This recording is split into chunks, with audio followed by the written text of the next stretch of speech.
రైతు సోదరులందరికీ ధన్యవాదములు అండి. ఎవరైతే ఫస్ట్ టైం మన ఛానల్ చూస్తున్నారో అందరూ సబ్స్క్రైబ్ చేసుకోండి. ఫస్ట్ అయితే లైక్ చేయండి, షేర్ చేయండి అండి. మీరు చూస్తున్న తోట వచ్చేసి నందిని క్రాప్ వాళ్ళది జెస్సీ వెరైటీ అండి. ఊరు వచ్చేసి మర్రిగూడెం దగ్గర అండి. ఇది చూడండి ఏ విధంగా ఉందో. కొమ్మ చివరి వరకు కూడా కాయ అనేది ఉండడం జరిగిందండి. దగ్గర కాపుతో ఉంది. అది కూడా చెట్టు హైట్ వచ్చేసి 4.5 అడుగుల వరకు ఉన్నదండి.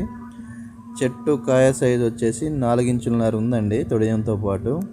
ఇది ఆల్రెడీ కాయ తుంపి లెక్కేయడం జరిగిందండి. మేము 93 గింజల వరకు వచ్చింది. అంటే మంచి వెయిట్తో వస్తుందండి. ఇది కలర్ కూడా ఎక్సలెంట్గా ఉంది. జెండా పాట పడే అవకాశం అయితే ఉంటుంది 100%కి అయితే. ఇది ఆల్రెడీ ఒకసారి కోసి అమ్మారండి. రైతు అయితే మంచి రేట్లు అయితే అమ్ముకున్నారు. 16,000 అలా ఉన్నప్పుడైతే అమ్మారు. ఫస్ట్ కాపు వచ్చేసి చూడండి ఎంత దగ్గర కాపుతోటి ఉన్నదో. కాయ కలర్ అయితే ఎక్సలెంట్. ఎక్కడ కూడా ఇంత ముడత లేదండి.